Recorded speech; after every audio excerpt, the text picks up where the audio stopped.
right, that was Pointless Apologies by Our First Summer.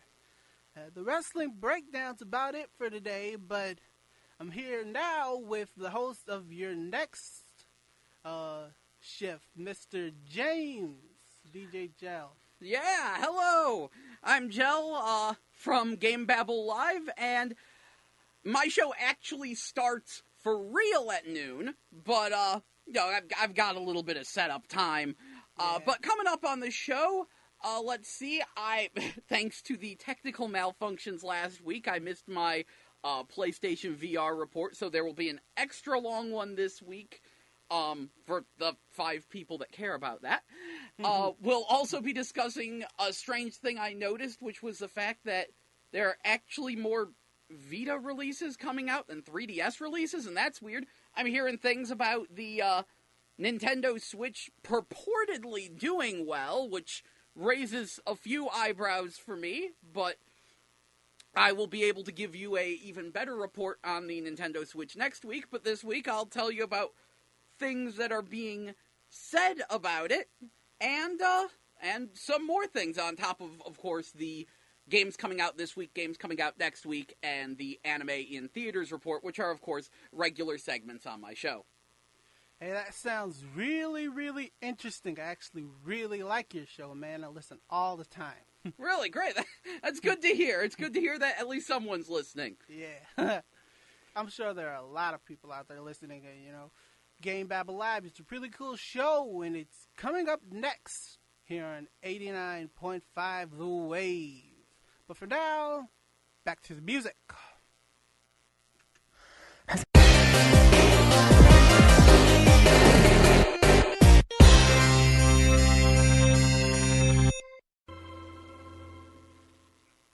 Hello, you are listening to 89.5 FM KCFV, The Wave, diverse music for your diverse mind.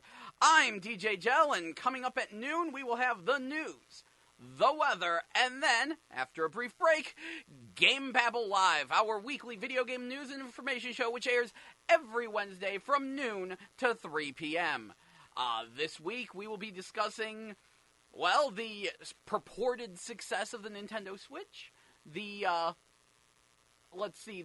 fact that the Vita is strangely getting more games than the 3DS these days, and an extra long talk about the PlayStation VR, since I forgot to do that last week because of technical malfunctions. Anyway, I hope you all stay tuned for that, and of course we have our weekly releases, as well as the Anime in Theaters report, so I hope you stay tuned at noon for GameBabble Live. But until then, I'll kick you all back to the music, and I hope you all enjoy. Thank you for listening to 89.5 FM KCFV The Wave, diverse music for your diverse mind. Thank you for listening.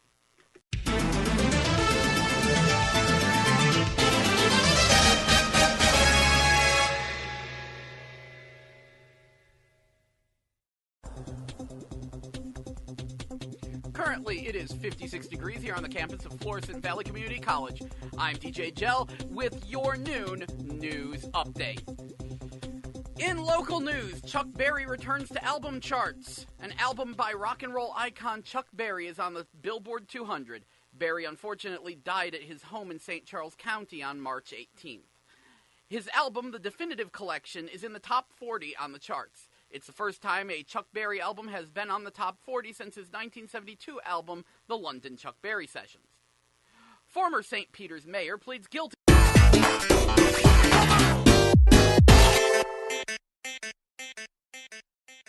Fraud. The former mayor of St. Peter's is pleading guilty to another federal crime. Sean Brown pleaded guilty to mail fraud yesterday. This isn't the first time Brown has been in trouble with the law. Brown was sentenced to spend 18 months in prison back in January of 2007 after he pleaded guilty to a federal bribery charge. And Pontoon Beach Water District supervisor also pleads guilty. A former supervisor for the Pontoon Beach Water District is admitting to embezzling funds. Yesterday, he pleaded guilty to a federal wire fraud charge and admitted to embezzling about $10,000 of the district's funds. He reportedly gave over half of it back. In national news, no injuries were reported after a violent incident near the Capitol, thank goodness. Police are ruling out terrorism in a violent incident near the U.S. Capitol this morning. Shots were fired and a woman was taken into custody after she apparently slammed her car into a police cruiser. Capitol Police spokeswoman Ava Malecki said the woman was driving erratically and she called it a criminal act. The incident happened near the Rayburn House office building at the foot of Capitol Hill. House Intel Committee work stalled amid Nunes questions. Democrats say the House Intelligence Committee is not getting its work done with its chairman under fire about his behavior. Key Democrats say it likely will remain that way, with California Republican Devin Nunes calling the shots. Nunes continues to reject Democratic call to recuse himself from the Russia investigation. Nunes is under fire after admitting that he met a source on White House grounds last week and reviewed sensitive documents about possible surveillance of the Trump team. DNC asks for all staffers to submit resignation letters. Heads are rolling with a change in leadership at the Democratic Party headquarters. The Democratic National Committee has asked all of its current staffers to submit resignation letters by next month. Party officials actually made the request shortly after Tom Perez was elected as the new party chairman last month. The move will allow Perez to completely reorganize the party's ranks. It's not unusual for party heads to make staffing changes when a new leader takes over. Police union warns Trump sanctuary city cuts could endanger safety. Police unions are warning President Trump not to cut federal grants to so-called sanctuary cities. The executive director of the Fraternal Order of Police told Trump yesterday that cuts could endanger public safety. Sanctuary cities such as San Francisco and New York sometimes refuse to notify federal authorities when illegal immigrants are being released from local jails.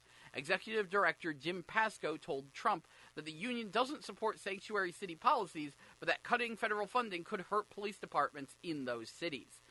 The union was one of Trump's biggest campaign supporters. And the U.S. admits probable role in deadly Mosul blast. The senior American commander in Iraq says it's likely a U.S.-led strike caused dozens of civilian deaths in Mosul. But Lieutenant General Stephen Townsend defended U.S. actions in the fight against ISIS as the war against the terror group enters its deadliest phase. An investigation is underway into the March 17th blast that happened in a district where U.S.-led coalition airstrikes are trying to clear out ISIS terrorists. In campus news, though, we've got a career fair going on today until 1 p.m. It is in the Student Center Multipurpose Room here on the Florissant Valley campus. It says professional attire is required. Make sure to bring plenty of copies of your resume. So, little late to deliver that news, but if you happen to be listening and you're interested in the job fair, head on down. It's going on till 1 p.m. You got some time. Just get dressed. Anyway, moving on to the weather, which will hopefully be less depressing. Actually, it is less depressing. Today, we've got PM thunderstorms with a high of 68 and a low of 58, which is already wrong because it's 56 right now. Whatever. Okay. Tomorrow, we've got thunderstorms, high of 67, low of 46. Friday, cloudy, high of 52, low of 43. That's going to be the coldest it's going to be for a bit. Because Saturday, partly cloudy, high of 63, low of 47. Sunday, we've got some rain, high of 70, low of 53. And looking at the 10-day forecast, I am seeing, where's Sunday? Yeah, it goes down to 63, 64, 61, 65, yeah, and 68, now up to the 70s. So it's going to be in the 60s and 70s.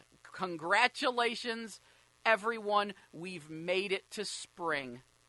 Also, there's a whole lot of rain coming. Like, seriously, for the next 10 days, it's thunderstorms, cloudy, partly cloudy, rain, mostly cloudy, scattered thunderstorms, showers, mostly sunny, PM showers, PM thunderstorms, AM showers. We've got a lot of rain coming. Actually should probably be a little concerned about flooding. So, there you go. That is our news and weather here on 89.5 FM KCFV The Wave. Now I'll kick you back to some diverse music for your diverse mind for a minute, and then, when I get back, it will be time for GameBabble Live, our weekly video game news and information show, which airs every Wednesday from about noonish to 3 p.m., and that will be coming up next here on 89.5 FM KCFV The Wave. But first, just a little bit of music while I get things set up. Thank you for listening.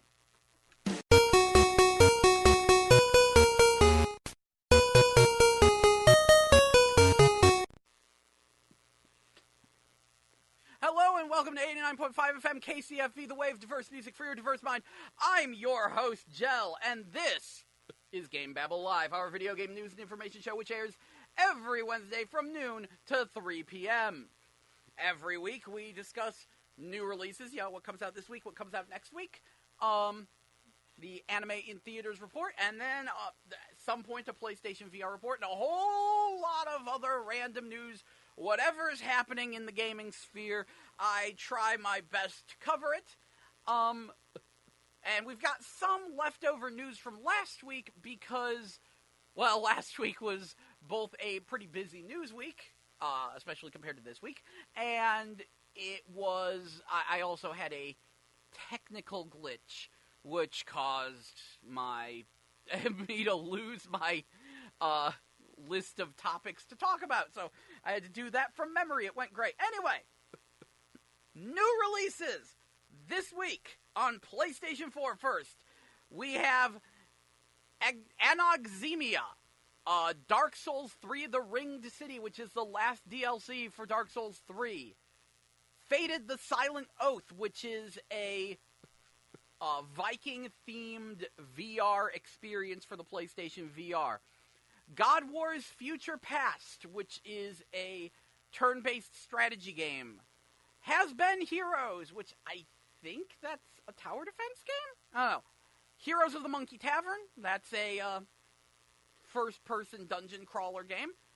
Horse Racing 2016, which looks like a pile of garbage. It's really weird. Sometimes Sony just lets some really awful-looking games on their service, like Inner Kung Fu game and Skylight Free Range 2 Gouache Dune, which you look at, and Life of Black Tiger. Those games, I don't know what they're doing on PSN, but you know what? Speaking personally, I would actually rather have a little bit less quality control than more, so I'll let them slide, because they mean that I get certain other games that I might not have gotten. Anyway, Kingdom Hearts HD 1.5 and 2.5 Remix is also out on PlayStation 4. For the record, there is, from my understanding, no new content. It's pretty much just the two PlayStation 3 releases put together and put onto PlayStation 4.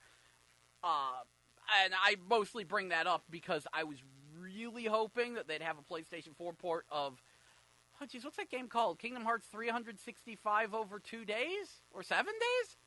No, 2. I don't know. The one with the weird math equation in it in a couple of days, because that one had the online multiplayer, and I really wanted to play that on not a DS, but I lose out on that one. Anyway, moving on, Chorix, which is a game we'll be talking about a bit more later on in the show. That is a real-time strategy game for the PlayStation VR, pretty much made by one guy, and he's knocking it out of the park. MLB The Show 17, Digital Deluxe Edition, came out. Also, Nightmares from the Deep 2, The Siren's Call, Old Time Hockey, RBI Baseball 17, really? RBI Baseball 17 and MLB The Show 17, coming out on the same day. You thought that was okay.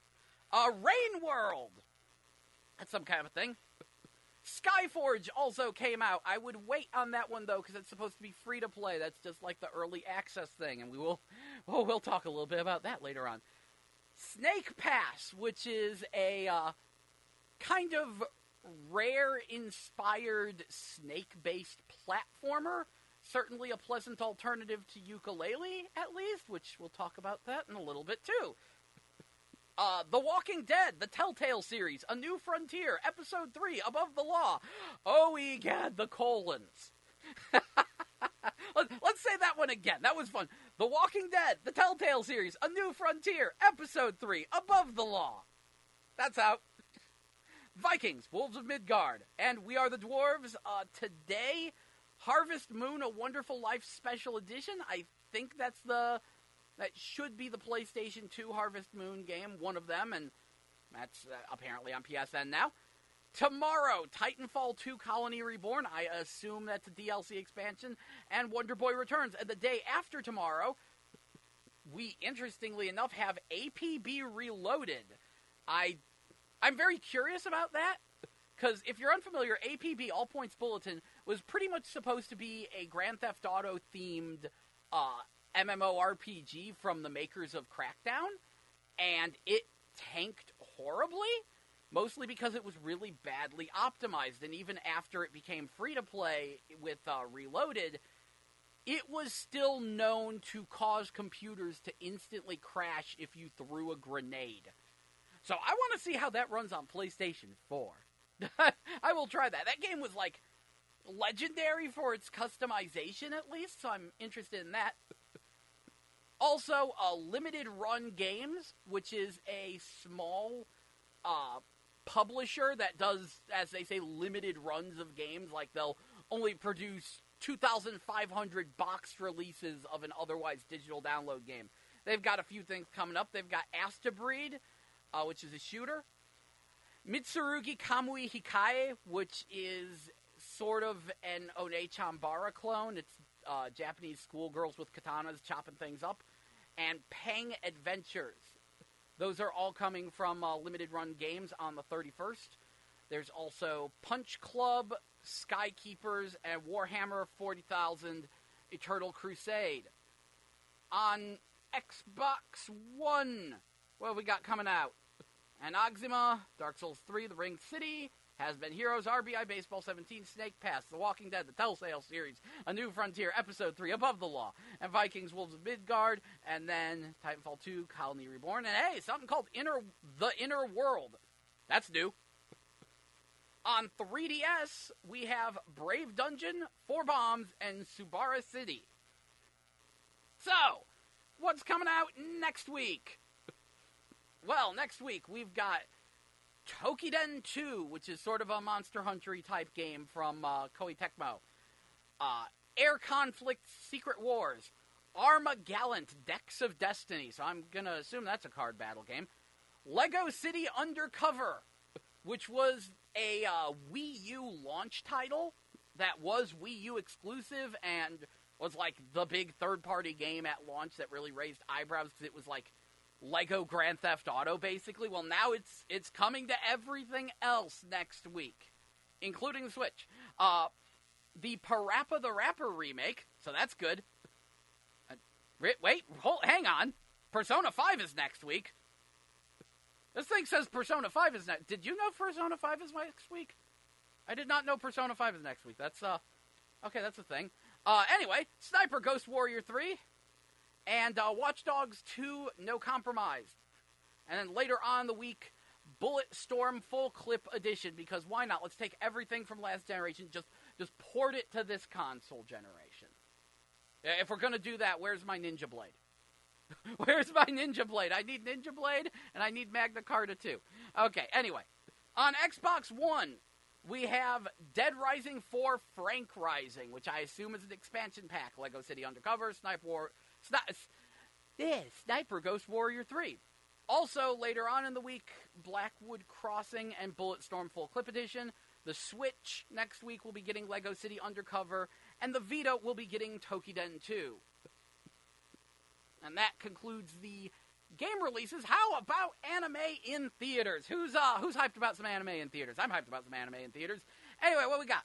Well, from April 7th to the 11th, Your Name, which is supposed to be like this big, super amazing anime, the highest grossing anime movie ever, like highest grossing film ever out of Japan, and it hasn't even been released in America yet, and everyone's raving about it, and they're saying, oh, it got snubbed at the Oscars, it should have won an Oscar, and, like, it's supposed to be super amazing.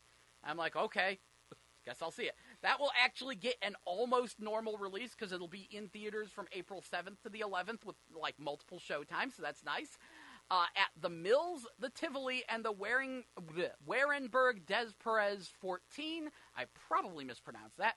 I will tell you, it will be at the Tivoli the longest and the Mills the shortest. Like, I think for the Mills, it's just 7th, 8th, and 9th. And then it goes away. Anyway, April 26th, 7 p.m. at the St. Charles 18 is Cabaneri of the Iron Fortress, the 2 recap movies, which take, like, all the episodes of the TV series and condense them into films. That is going to be the first of the Crunchyroll anime movie night things, so that'll be great. And later on in May 12th and 13th, is My Neighbor Totoro at the Tivoli. I know one night it'll be subbed, one night it'll be dubbed. So if you're a Miyazaki fan, you haven't seen the classic Totoro, which admittedly I haven't, so I should go see that. Hey, it'll be in theaters. It'll be at the Tivoli on the 12th and the 13th. And that concludes our video game release list and anime in theaters list. Woo! That was a whole lot of yammering. I'm gonna kick y'all back to the music while I get myself a quick drink, very quick break, and then we will get on to the news. So please stay tuned to 89.5 FM KCFV The Wave, diverse music for your diverse mind. I'm your host, Jel. Thank you for listening.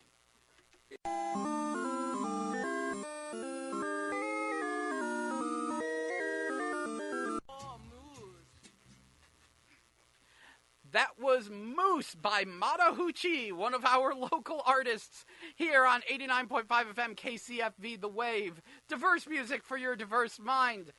I'm your host, Jel, and this is GameBabble Live, our weekly video game news and information show. So, let's get some news going on. Where do we even begin? Let's not get too deep into things yet. Well, first of all, King of Fighters 14, they're releasing 4 new downloadable characters, and all 4 of them have now been revealed. We have Whip, we have Yamazaki, we have Vanessa confirmed, and now, just today, Rock Howard is 100% confirmed. All you Garou Mark of the Wolves fans, your character is here. You can play KOF 14 now. Rock Howard is if you're unfamiliar, Rock Howard is a very popular character. A lot of people really, really like him. Partially because Garou Mark of the Wolves is like the Street Fighter 3/3 strike of SNK, and partly because of his appearance in Capcom vs. SNK 2. So yeah, very, very popular character. Also, Final Fantasy 15's March update, which I assume is out now since it's almost the end of March, fixes Chapter 13. Congratulations, you may now proceed to actually play Final Fantasy 15. Yeah, if you're unfamiliar with that one, the end game of Final Fantasy 15 was really, really rushed, and apparently every single person on the planet said Chapter 13 was garbage. Enough that the freaking developer of the game said, yeah, we'll patch that, we're sorry, you're right, Chapter 13 sucked. And that's just weird. Like, you don't normally have... I've never seen an RPG just go, oh yeah, this one chunk of our game, it's complete garbage, we'll fix it. It'll just take a minute. Especially because that meant they had to rehire the voice actors to come in and do lines. Oh, egad. Let's see. Where else are we? So, oh yeah! Mario Kart 8 Deluxe adds support for even more amiibos. Mario Kart 8 Deluxe is the enhanced Mario Kart 8 for your Nintendo Switch. And yeah, it's gonna have support for, like, Animal Crossing amiibos and Fire Emblem amiibos and just all these amiibos. But you know what amiibo is not going to be supported by Mario Kart 8 Deluxe? Daisy. This is a bit of a personal beef with me. You can actually find a video on my YouTube channel. Because, I'm a bit of a fan of Princess Daisy. She's kind of awesome. Bought the amiibo when it came out. There is not a single game on the Wii U that you can use the Daisy amiibo for. And trust me, I tried them all. I tried Mario Party. I tried Mario Kart. I tried Mario Tennis. Even Yoshi's Woolly World isn't compatible with it. Nor is Super Mario Maker. The only game that is compatible with that is a 3DS Mario Party game. And that just blows my mind because Daisy is in all those games, and implementing her amiibo usage shouldn't be hard. Like, I get not doing it from Mario Party on the Wii U. What was it, Mario Party 10? Get not doing it there, because that would be making a whole nother board, but they should have been able to support, like, making her an AI partner for Mario Tennis, and there is a Daisy costume in Mario Maker, so they could have just assigned that to the amiibo, but no. For some reason, personal beef there. Personal beef. Apparently, the Waluigi and Boo amiibos are also not supported by Mario Kart 8 Deluxe. Which, to some people, is equally as stupid. I know, it's a minor thing. Anyway, one of the other things, if you've been paying attention to the show, you've probably heard me talk about how much I love Ys Origins and that Ys 8 is coming soon. Well, if you have a Japanese PSN account, there is a demo of Ys 8 up right now that you can try out. It's pretty fun. I don't think I like it as much as Ys Origin. It doesn't feel quite as good, but it still feels really good. So, super happy to play that. Super happy to play that. And yeah, I think that about covers the easy. Oh, one more thing before I kick it back to like PSAs and stuff. If you like Dead or Alive 5 and want to design a costume for your favorite character, you better get on that and send it to Team Ninja, because the DOA 5 Last Round Designer Challenge 2017 is on now. Costumes are due by May 7th. No costumes from My Shiranui, please.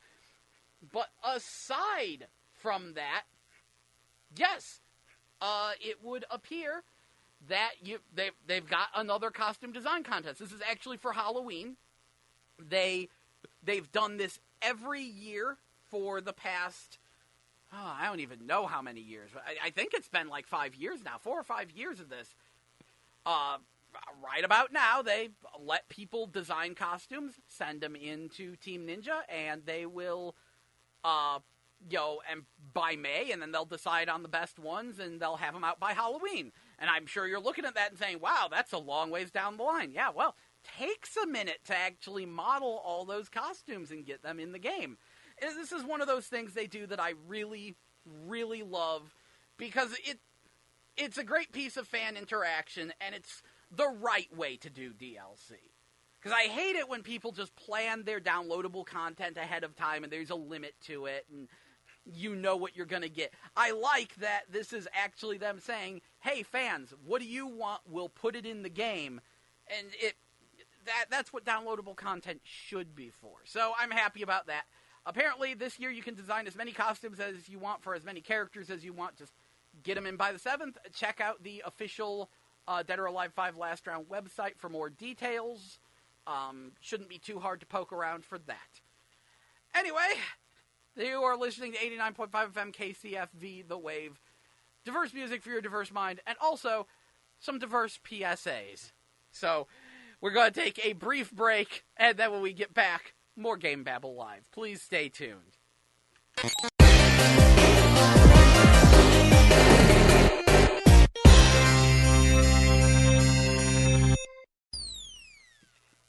Apparently, I'm some pretty awesome music. Anyway, welcome back to GameBabble Live. I'm your host, Jell, here on 89.5 FM KCFE, The Wave, diverse music for your diverse mind. This is GameBabble Live, our weekly video game news and information show, which airs every Wednesday from noon to 3 p.m. So, now that we've gotten the little news out of the way, like, woohoo, Rock Howard's going to be in KOF 14, and boo, Mario Kart 8 Deluxe still doesn't support the Daisy amiibo because they're jerks like that. Now we can talk about some bigger things, and let's start with, if you are an indie game developer, please get good PR, because oh egad, the ukulele drama. For those of you unfamiliar, some of the people who made the N64 classic, Banjo-Kazooie, they worked at Rare. Rare is a shell of its former self. They've split off. They've formed their own, new company called Playtonic, and they've decided to make their own Like, basically a new Banjo-Kazooie, except it's Yuka and Laylee. Get it? It's about a lizard and a bat instead of a bear and a bird. So, okay, fine. And people were super excited. They kickstarted it. Things were going great. Things were looking good. It's coming out really super soon. And then a big drama bomb happened. You see, YouTube personality JonTron is a huge fan of Banjo-Kazooie. He was super excited about the game, and the developers called him up and said, hey, you want to do a voice in the game? And he was like, heck yeah. And everything was going great. He did a voice, and it's not even really a voice. It's him going, because that's how all the characters in the game talk, because Banjo-Kazooie.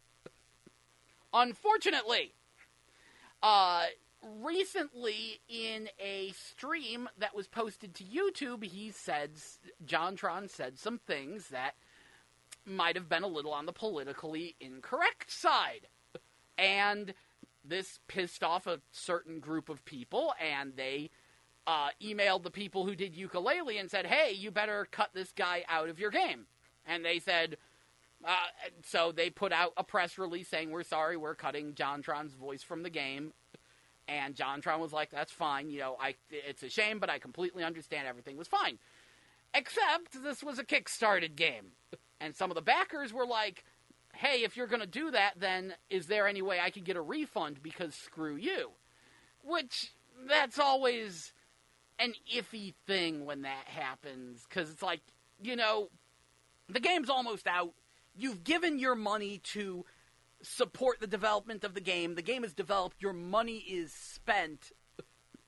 It's kind of a no-take-backsies kind of deal.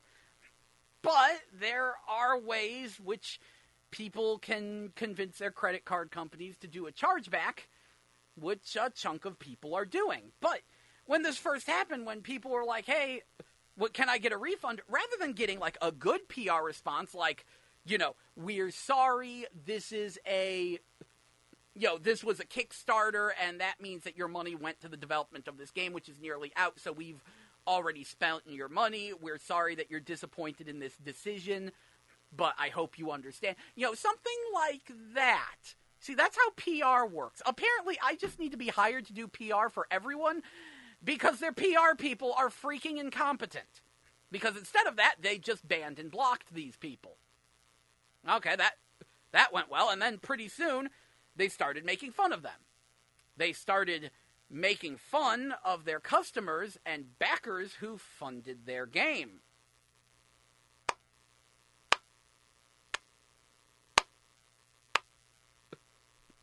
Good job! Good job, Playtonic's PR people. You all need to be fired because you are astonishingly bad at PR. And I'm really, really hoping that maybe the people behind Yooka-Laylee will say something about how useless their PR people are. Because I'm in awe of how bad community managers for indie games have been recently.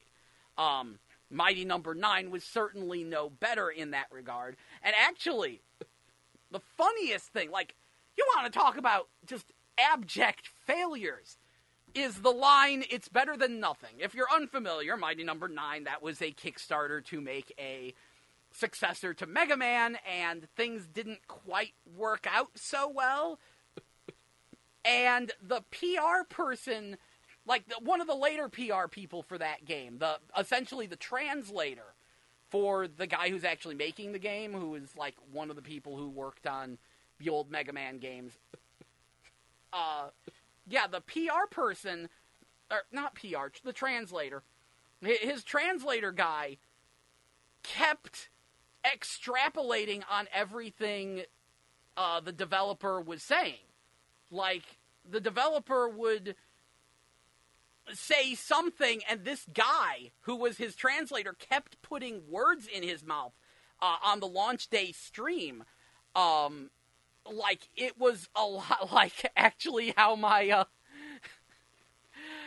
it was like how my mother treats the dogs, actually, except this is a respected Japanese game developer, and he's supposed to be a translator, and he kept putting words in the guy's mouth, eventually leading to the ultimate embarrassment, wherein translator guy outright, when people were complaining about the quality of the game, translator guy said, hey, it's better than nothing, which a lot of people have accidentally attributed to the original developer, and it has become a very legendary phrase on the internet now.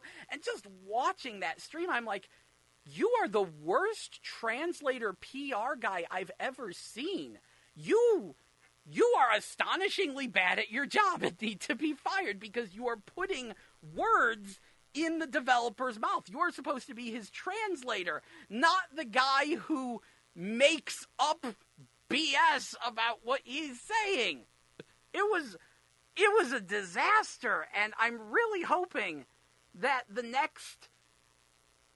I hope the next big indie game gets better PR for when there's an inevitable drama bomb and, like, learns how to handle that. What is the next big indie game? Is that Bloodstained Symphony of the Night? Is that one? Because that's the sort of successor to Castlevania since one of the original Castlevania guys got kicked out of Konami because Konami decided they don't make games anymore, except they suddenly remembered they do now, but took them a minute. I don't know, but I really hope these people learn how public relations work. Either way, I try to stay out of politics and drama in general on this show, but I think that was a pretty neutral stance of you, EGAD, get better PR, please. Please! Don't embarrass yourselves. Okay, so time for something happier. Retro blocks. This was something I meant to talk about last week. I found out about just before the show, and then I had that technical error. Retro blocks is a new emulator console thing. You've seen these things all over, like the Retron 5 and stuff, which are basically, they're retro video game consoles, stuff where it's like, oh, it plays NES, Super NES, and Sega Genesis games. You've seen those, right? I've seen those. They've got them at V-Stock and stuff. Got them all over, really. And a lot of those either run on, like, System on a Chip, or, like, the fancier ones actually have, like, essentially an Android in there, and they're like an Android processor, and they're running emulators, and you plug the cartridge in, and it just straight rips the ROM off the cartridge and plays it that way. Well, there's a new one on the horizon that looks super fancy called Retro Blocks, and the idea is that it is a modular emulation machine. Like, you get the core unit, and then you can plug in other, like, emulator bits. So you plug in a block that has an NES cartridge port, so that way you can play NES games. Then you plug in a block that has a Super Nintendo port, and you can plug in Super Nintendo games. Now, in general, I definitely prefer the original hardware to anything like this. But Retro Blocks is doing one thing that I have wanted a emulator machine to do for a while, and that is disc-based emulation. Purportedly, it will play PlayStation 1, Sega CD, and Turbo CD games. And that makes me happy, because though I have a Sega CD, it's a little bit of a pain in the butt to hook up, and I'm a little iffy on how well it works. And unfortunately, my Turbo Duo, like, shorted out or something, and I need to get it repaired. And I'm just sitting there like, egad, I need a better solution for playing Turbo Duo games on my TV. And if I can get that out of Retro Blocks, I will be so super happy. On top of that, Retro Blocks is supposed to have this big, fancy interface, and you're supposed to be able to, like, share screenshots to Facebook and stream directly to Twitch from your Retro Blocks console. It looks very nice. It's still a ways off, though, because purportedly they're going to be doing a Kickstarter campaign soon to actually raise, fundage for this to get them actually produced. So I have no clue what we're looking at for prices, but I'm just happy we're finally getting a disc-based emulator console thing so I can play my Sega CD and Turbo Duo games on a single thing. I know, the hashtag just gel problems. love my Turbo Duo, though. I really do. There were some really great games on there. It's just not a lot of people know about them because the system was monstrously overpriced when it was released in America. I didn't buy one when it first came out. I wanted one, couldn't get it. Too pricey. Whew, that was expensive. Anyway, how about another weird piece of news? When I was doing the game release list for this week, I noticed something very disconcerting. See, you would generally say that the 3DS was a huge success, right? And that the Vita, the Sony PlayStation Vita, that was a massive failure, that system is dead. Sony doesn't even support the Vita anymore. It is done in America. The Vita is gone. It is out of here. It is a laughingstock. It is a joke. It has more games than the 3DS coming out. This blows my mind. Now, obviously, this is because the Vita was not a flop in Japan. In fact, the Vita was hugely successful and is kind of the top system in Japan. I've mentioned in the past that the PlayStation 4 actually did not really gain a lot of ground in Japan because it had a really weird launch, and as such, most of the PlayStation 4 games you see out of Japan are actually enhanced ports of Vita games. Most games out of Japan get PlayStation 3, PlayStation 4, Vita simultaneous releases, which that's actually going to be really interesting because Sony is going to stop production of the PlayStation 3 in Japan finally, and companies are still supporting the PlayStation 3 in Japan pretty freaking well, so that's a little weird. But anyway, most of them, though, are like Vita to PS4 ports. And as such, you've got some companies here in America that are going to localize those games and bring them to America, and it is because of that we actually see more PlayStation Vita games on the horizon than 3DS games, especially in America. In Europe and Japan, it's not as embarrassing, but America, we're about out of 3DS games. I've mentioned this in the past. I find that really disconcerting, because, like, Nintendo is simultaneously saying that the Switch is their new portable and the Switch is not their new portable, and I'm worried because they're so slow on getting Switch releases that it's a bit weird at the moment. It's more than a bit weird. So I'm a little disconcerted that we've almost run out of 3DS games in America, and I don't know what's up with that. Like, I really do wonder if publishers think that, no, everything is going to Switch now. But either way, the Vita has a lot more games coming to it than the 3DS. Honestly, more than the Switch? And this is coming from someone who really doesn't like the Vita, but I implore you, go to Game FAQs. Go to the new release list. Look at the new releases for 3DS. Look at the new releases for Vita. It's mind-boggling. I'm not kidding. Sony has officially cut all support for the Vita in America. The Vita is a dead system in America, and it is getting more games than the 3DS and the Switch. That's weird. That's really weird. But supposedly the Switch is doing amazing! Nintendo's just raving all over the place. Reggie Fils-Aimé is going on news programs like, oh yeah, the demand for the Nintendo Switch is amazing. It's breaking sales records every day. And I'm like, are you working on percentages? Because you only shipped like, I want to say they shipped under 2 million units worldwide. They were aiming for 2 million by the end of March. So, like, okay, you sold 2 million units. I assure you, you've sold more in the past than that. And other consoles have sold better than that. But they're insisting that the Nintendo Switch is just the best-selling video game console of all time. It's going to beat the record set by the Wii. It's so amazing. Everyone's buying it. But they're not sharing any sales figures. So I'm calling BS. I think Nintendo is... I think Nintendo's blowing smoke up our butts.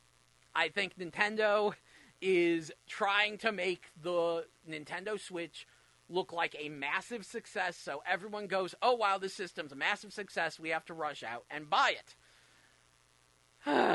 And which might work, and you know what, I'm actually not going to fault them on that, because I like the concept of the Nintendo Switch, and I'm sure when the Nintendo Switch 2.0 comes out, it'll probably be really awesome if it can get some games on it. It should have had backwards compatibility with the 3DS. That would have fixed everything. But no backwards compatibility, and a very, very small release list. Good job, Nintendo. Good.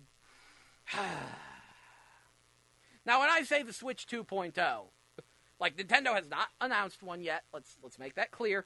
And I do not mean like a Switch 2. I don't mean like a more powerful Switch. I mean the redesign. I mean like the DS Lite. Do you remember you had the DS, and then the DS Lite came out, and it had brighter screens and was smaller and stuff? I expect that out of the Nintendo Switch. I think Nintendo is going to, probably before next year, or by next year, I expect them to redesign the Nintendo Switch, because that thing is caked with stupid design flaws. Supposedly they've already fixed the problem with the left Joy-Con, so that's good. And if you have a faulty left Joy-Con, send it back to Nintendo and they'll shove some foam in there and it'll work like magic. But they need to, number one, fix those charging docks that scratch your screens. That's a problem and a huge design flaw. They should probably put a front cover on the Switch, because that's like an accessory that I'm seeing people selling, is Nintendo Switch front covers. So you have like a little flip cover you can put over your screen when you actually use your Switch as a portable, and it also doubles as a stand. I was going to buy one, but unfortunately, the Switch does not fit in its charging dock / display on TV dock with the front cover on, which makes it kind of pointless.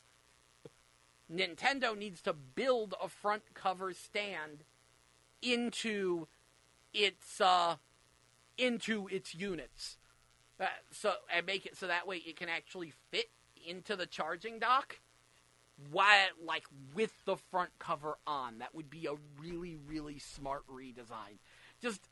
I'm thinking that once I get my hands on my Switch, which should be tomorrow, I'm probably going to spend a lot of time looking at it and messing with it to really figure out what needs to be redesigned, and probably do a little video talking about all the design flaws and how they can be fixed.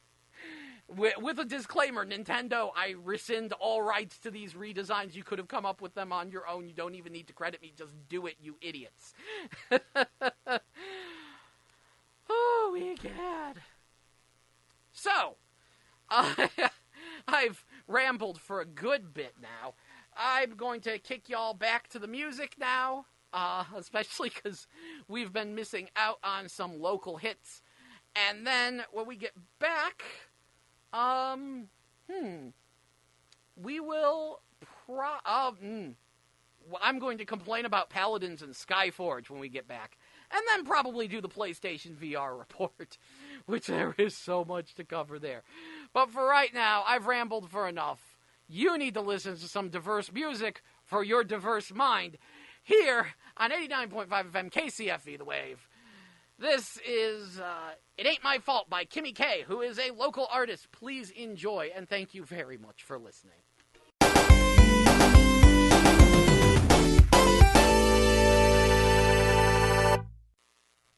Hello, and welcome back to GameBabble Live, here on 89.5 FM The Wave. Diverse music for your diverse mind. I'm your host, Jell, and this is GameBabble Live, our video game news and information show, which airs every Wednesday from noon to 3 p.m. I'm your host, Jell, and let's see, we've covered what games came out this week, what games are coming out next week, and the anime in theaters. Let's go over that again, because that is a thing I feel strongly about. Anime in theaters.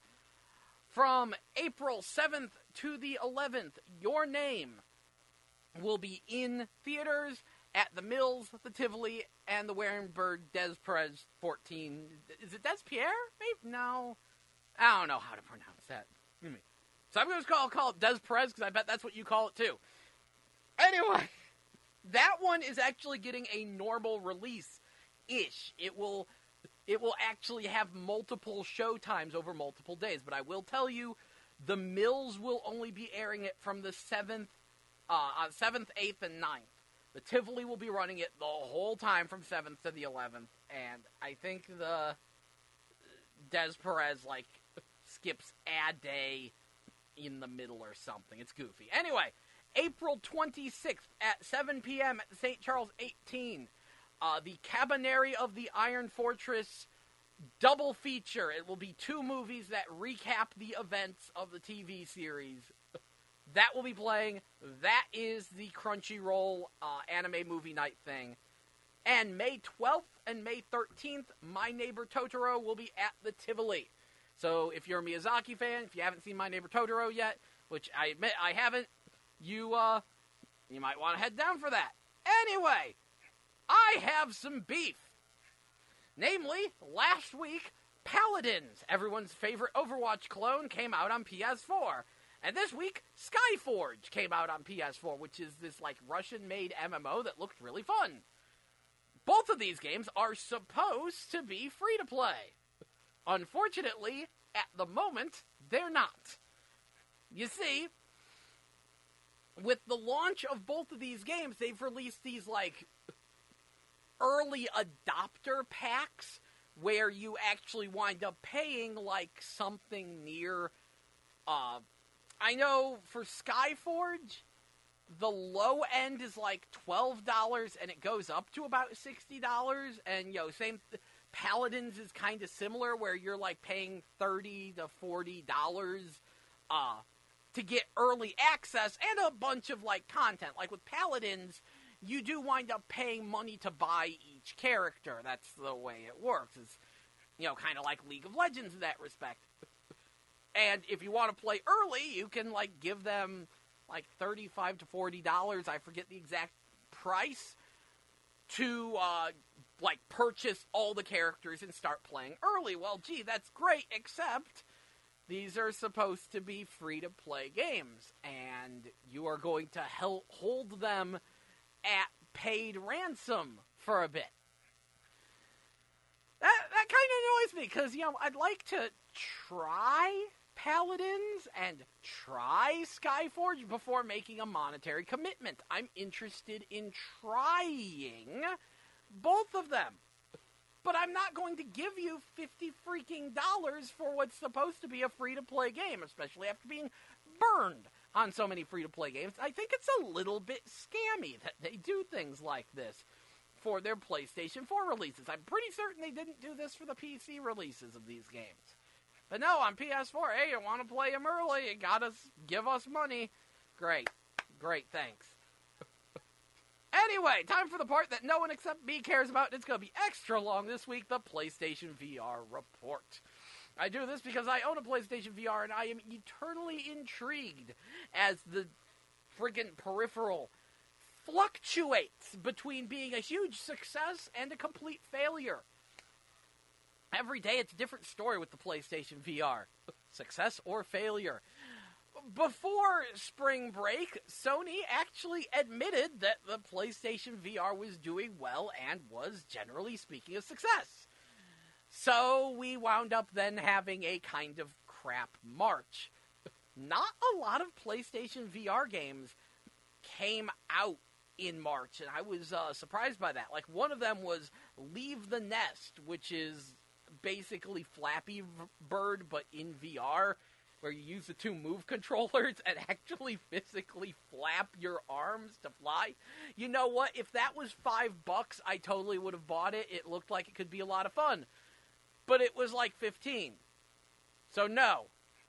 And last week, I didn't get to tell y'all about the Ghostbusters VR experience, which may well be the single most offensive VR thing I've ever seen. First of all, it was released on Gear VR for free, and on PlayStation VR, it costs $7. It is 5 minutes long. You basically just build a proton pack and bust a ghost. And it introduces the single most annoying, loathsome character in video game history. I forget his name. I want to say it's Mogwai, but I don't think it is. Anyway, it's literally the Ghostbusters logo ghost. Talking in kind of a hip, radical voice, and he is your tutorial teacher guy who constantly talks to you. That's bad enough, but when he explains movement, he says something that to VR fanatics would make them grab torches and pitchforks. There's actually a part where he explains how moving works, and he says, I get to glide around, but for you use a type of movement I like to call teleporting. And he says it like that, with finger quotes. Now, if you're unfamiliar with the sort of community that's growing up around virtual reality, teleportation movement has been kind of a sore point for a lot of people.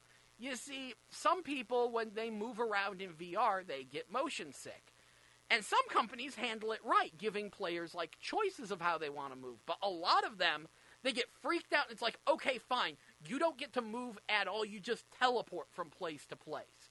And there's so many games being built on teleportation movement, which, severely hamstrings these games, that it's putting a bad taste in a lot of VR fans' mouths. They don't like it. There's some people who even have a creed of no free movement, no buy. They won't buy a game with teleporting.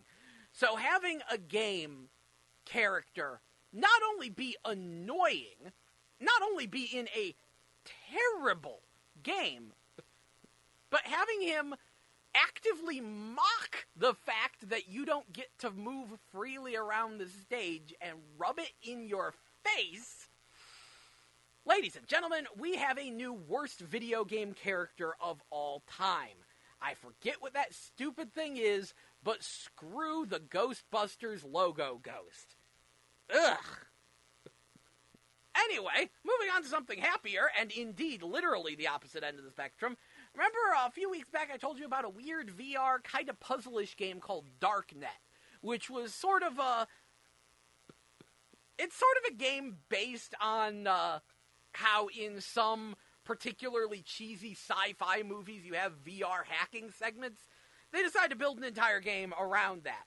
Unfortunately, though it was originally released on Gear VR, when they ported it to PlayStation VR, they decided to take away some of the really cool visual effects because they were afraid of making people sick. And this pissed off PlayStation VR owners because they're like, hey, this is supposed to be a superior VR system, and you've given us an inferior version of the game. Well, the developer heard their cries and let them turn off comfort options. They have put in the ability to turn on and off the comfort options. Thank you very much, developer of Darknet. Now, earlier this month, I mentioned that Radial G would likely be out by the end of March. That seems to no longer be the case. They said that the game looks to be done, but I think there's some kind of weird traffic jam in Sony's release list, and they're not getting it released as soon as it should be. Radial G is done. They were demoing it at some trade show, but for some reason, Sony just isn't putting it up on the store, which is a bit of a shame. Also, speaking of games getting delayed, Star Trek Bridge Crew has indeed been pushed back until May. Radial G, though, that might be out next month, and that'll be interesting. Anyway, the things that came out this month was Fated the Silent Oath, which is yet another one of those VR experiences. It's an hour of pretty much sitting there and having characters talk at you and follow them around. You play about 4 mini-games, and that's it. Now, supposedly it's a very well-told story, and it's kind of neat, but the issue with games like this is that they have absolutely no replay value, and you wind up feeling gypped. And they are the most common genre in VR gaming, are these short, like hour-long, if that, experiences where you walk and you do a thing and characters talk at you. And people are getting kind of sick of them and would like a real meaty game. Thankfully, the other game that came out this week is actually that. It's a game called Chorix, which is essentially made by a one-man development team. Some guy, like, supposedly the story behind it was this guy was on a plane, he was playing some simple RTS on his tablet, and he was like, there needs to be more of these on consoles. And then he messed around, tried putting it in VR, and he was, like, blown away. He was like, this is what we need. We need a real-time strategy game in VR. So he actually quit his day job so he could work full-time on making Chorix, and it just came out. If you go to, like, the PlayStation VR Reddit board, the guy who made the game is actively there and checking with people. A bug was found on launch day that caused units to not behave properly if your language was set to Polish or German, and he says that a patch should be out today to fix that, and he's deeply sorry. And that should give you an idea of how weird video game bugs can be. Oh, the game works fine unless it's in Polish or German. And then all of a sudden your units don't work right. Why would that even happen? I don't know, but he's fixed it. I'd like to say thank you to him for being on that. Anyway, so let's talk a little bit about Chorix. It is a simplified real-time strategy game. They describe it as a combination of real-time strategy and tower defense, and I can definitely see that. And the way it works is, you put on the VR headset, and you're, like, basically floating over the battlefield and viewing it, and your PlayStation Move becomes like this unit gun that shoots out units and walls and things. You hit the buttons on it to access different menus. You choose a unit, you point at the square you want the unit to spawn at, you pull the trigger, bam, the unit spawns in, right? You do not select and move your units, though. Like, you don't select a bunch of units and say, hey, go over here, hey, go over here. It does not have that level of micromanaging. The units will pretty much behave on their own. If you want them to attack an enemy base, you just hold X.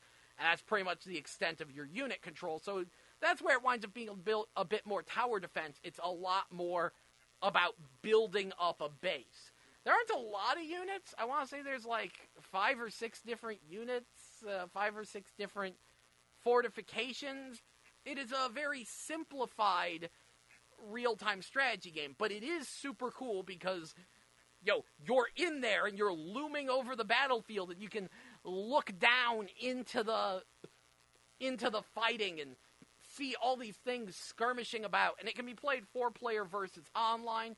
It's got some 2-player co-op stuff you can play online as well, and it has supposedly a 3 to 5 hour long campaign mode and sort of a free play skirmish mode.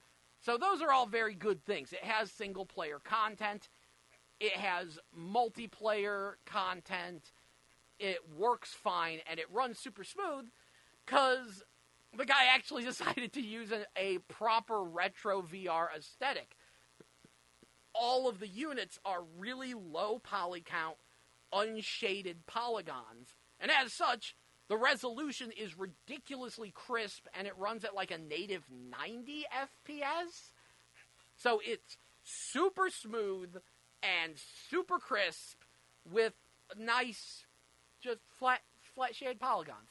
There ain't nothing wrong with that. I wish more indie games, like indie VR games, used flat shaded polygons. I kind of dig that. On that note, Jeff Minter has a game with VR support coming soon called Polybius, based loosely on the urban legend of a old video game with drug-inducing effects, drug-like effects called Polybius. Jeff Minter is known for making very psychedelic games. If you're unfamiliar with the guy, he goes by the nickname Yak. He loves sheep and yaks and goats and llamas. His company is called Llamasoft, actually. And his biggest hit was Tempest 2000. He also made Tempest 3000 and Defender 2000, and the game Space Giraffe on the Xbox 360, if you remember that.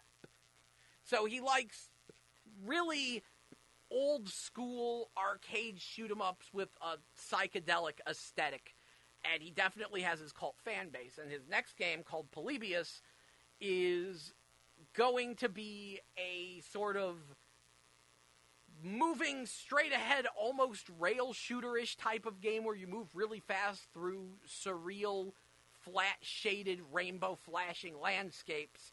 And it can be played without VR. It can be played normally, but it will have VR support. And I look at that and I'm like, okay, that looks dangerous. And I'm way too excited to try that out.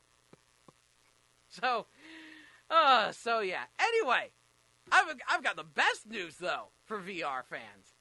Mortal Blitz is coming in April, possibly April 4th. Their official Facebook says April 4th, and if that's true, I'm going to be so happy. For those of you unfamiliar, Mortal Blitz is a Korean-made rail shooter for PlayStation VR, and there's like 4 different games in this universe all using the same assets and stuff.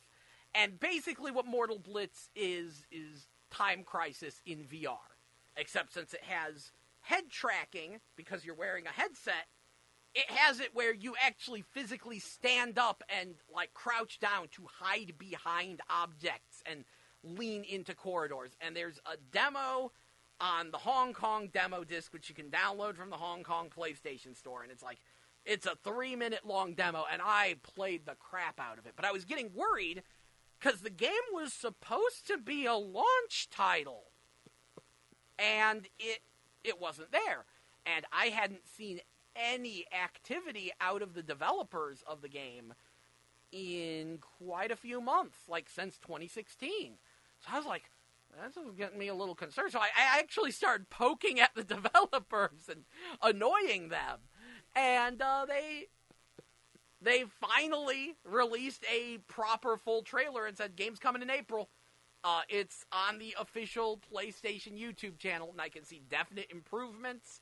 You know, like they've put markers on the side of the screen to tell you when there are off-screen enemies, which is good because one of the events that happened in the demo was like an enemy would break through a window to your side, like to your left, and you had to turn and shoot them, and you wouldn't notice them. You're so busy dealing with the enemies in front of you, you don't notice the enemy that just leapt in from the left. The game is super fast-paced, super arcadey, lots of explosions from the demo that I played, and I am way too excited for that game. I like that. That very well may be the best VR game I've played yet. And yeah, it's just a light gun game in VR, but like being surrounded by an arcade game is pretty great. And what's interesting is it isn't the only VR game coming in April. Starblood Arena, which will actually be a boxed VR game, which is like, if you remember the old PC game Descent, which was a spaceship-based first-person shooter where you could spin around in 360 degrees as you traveled through corridors? Yeah, it's like that, except deathmatch only, and with a bunch of goofy characters and stuff. That'll be out April 11th. There's a VR horror game called Siren, which has also been pushed back to April. What else is there? If you're interested in Summer Lesson, you'll have to import that from Asia, but the English-Asian boxed release will be coming out in April 27th. Radial G would probably be in April. HeroCade very well could be April. I don't know where Headbutt Factory is, so that might be April. There's a lot of things that look like they might be coming out in April, so April might be like the month of crazy VR nonsense. And speaking of particularly crazy nonsense, I found some interesting things on some of the foreign stores. Come to find out, the Japanese PSN, if you have PlayStation Plus, they have an Aquarion Evil experience, which I feel super ripped off. Like, it is actually based on the anime Aquarion, and it puts you in the cockpit of a super robot.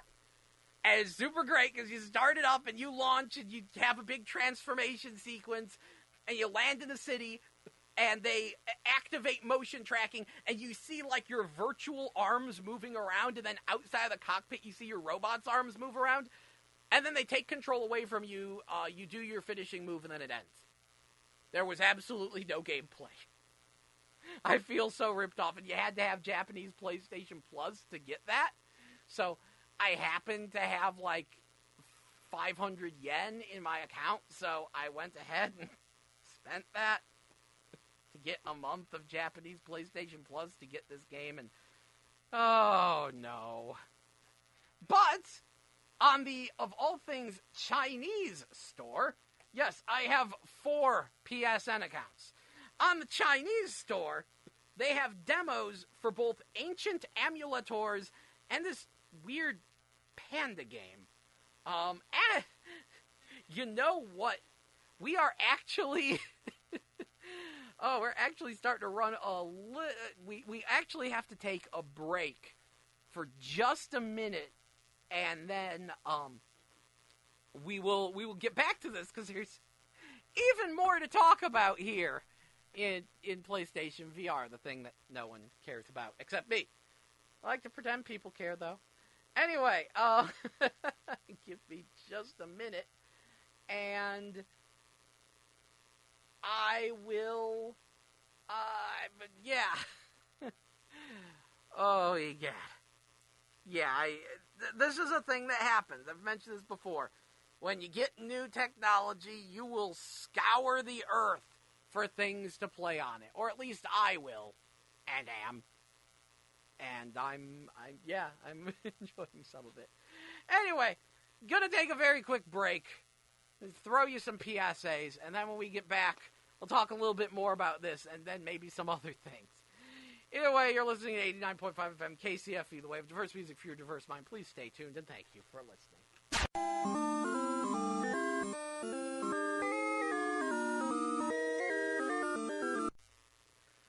Hello and welcome back to GameBabble Live here on 89.5 FM KCFV, the wave diverse music for your diverse mind. I'm your host, Jell, and this is GameBabble Live. That was, however, talk about the songs, You Make It Look So Good by Thompson Square, and Last Night in the City by Duran Duran.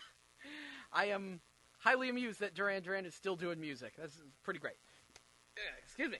Anyway, let's talk about that PlayStation VR a little bit more, because I just got informed that even more interesting games are coming out in April. Remember how I mentioned Polybius from Jeff Minter? The trippy, possibly dangerous to play game? Yeah. It looks like it will be coming out April 28th. So that's another game in VR for April.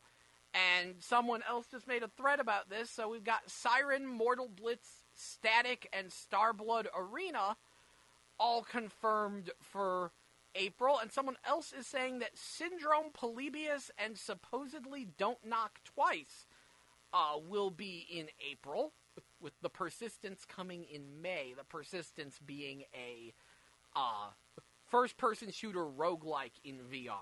So that could be kind of fun. First-person shooter horror roguelike in VR. This could be a thing. But, yeah, it's looking like April and May are going to be just the VR months. Because in May, that's when Farpoint comes out. And Farpoint is going to be a big, fancy VR first-person shooter that comes with the PlayStation Aim controller, which is a gun-shaped motion controller with an analog stick in the back. So it's specifically designed for VR first-person shooters, and it's going to have a co-op mode, and everyone who's played it is, like, blown away by it. and I'm super excited to get my hands on it and try playing it. It looks really nice, looks really fun. Giant enemy crabs confirmed. Whew, lots of things picking up, and that's not even getting into the things that, might be coming, like Hero-Cade and stuff. Anyway, I mentioned that the Chinese store inexplicably has 2 playable demos for games that are not yet out, Ancient Amuletors and a weird panda game. Ancient Amuletors is a sort of a tower defense style game where you and up to 3 other players each pick from one of 4 different classes, and you teleport from different vantage points to take out waves of enemies that are threatening these crystals, and you have to prevent them from destroying all your crystals. And each character class has their own unique way of attacking. Like, the archer actually, uses a bow and arrow in VR, where you put the arrow next to the bow and you pull it back and you fire it, and there's no crosshairs or anything. You aim it. You aim it like you aim a bow and arrow. It's kind of nuts. And then, the mage has a book and a staff, and you press the button to make an orb of magic appear in the book, and then you pick it up with the staff and you throw it. The other classes are a dual gun-wielding gunner with... They're shotgun pistols, double shotgun pistols, and a puppeteer with a golem, which I haven't seen any gameplay footage of that particular character. What makes this game particularly interesting is that each of these characters actually has a design to them, and when you play as them, you do get a full virtual body. You see your character's arms and hands replacing your arms and hands as you play. And they put a lot of character design into your limbs, so you can tell which class you are. And you can actually switch classes in the middle of a match. I have, as simple as the game is, I've honestly dumped a few hours into that demo. The other game that's on the Chinese store is this weird panda game. The name's in Chinese, so I can't read it. Know nothing about it. And let me tell you, being in VR inside of a Katamari Damacy-esque weird game with unclear rules and the instructions in Chinese that I can't read, that is a very surreal experience. Because you've got this planet, and I've got a spaceship in my hand, and there's a panda with a scarf on the front of the spaceship, and then there's these strings, and aliens come down the strings, and then my panda starts shooting bullets at the aliens, and they explode, and then a duck in a business suit flies out, and I catch the duck in a business suit, and all of a sudden, I have a panda and a duck in a business suit on the end of my rocket ship, and they're, wiggling around, and I blow up another thing, and there's another, animal, and I catch it, and now I've just got this string of wiggly animals on the end of my spaceship, and ooh, it's surreal. I think it's also kind of tower defense-y. That's running theme. From what I figured out, the strings are the paths that the spaceships are going to go down, and you have to prevent them from reaching the Earth and abducting people. And you do that by taking your string of animals that you catch and pulling the trigger to release them. And I can't find a way to just release one animal. It always drops all of them, so you have to drop all the animals and pick up the ones you don't want there, and then, rearrange them, and it's weird and surreal, and I'm not sure if I fully understand what's going on. But I'll take a free demo. I don't care what language it's in, sure. So, that's been pretty interesting. And also, this is sort of our one more thing here. I think it's one more thing. Is this the end of... Yes, this is the end of my list. There is a Japanese indie game that came out in America on Steam 2 or 3 years ago, on PlayStation 4 last year. It's called Chrysler Sigma. It's just an arena-based hack-and-slash thing with some pretty great cell shading, really. Well, anyway, apparently a recent Japanese release of the game has PlayStation VR support. And it's standard. It's just oh, hey, you can look at the game inside VR and, like, look around the area. They added some conversation scenes that you can enjoy in VR, but still, it's like, hey, you just tack VR onto that. You gonna do that for the U.S. release? I sent an email to the company, waiting on a response on if they're gonna patch that into the U.S. release or if you'll have to buy the Japanese one in order to enjoy the VR enhancement. I would assume they'd patch it in, but I don't know. Like, it might be counted as a different release. Oh yeah, one more thing. I mentioned that HeroCade might be out next month based on the fact that it mysteriously popped up on the PlayStation Store only to vanish. But I also want to know about a few other games, namely Headbutt Factory, Steel Combat, and VR Tennis Online. Headbutt Factory was supposed to come to America in March. It got an English release on the Hong Kong store. I don't know where the U.S. release is.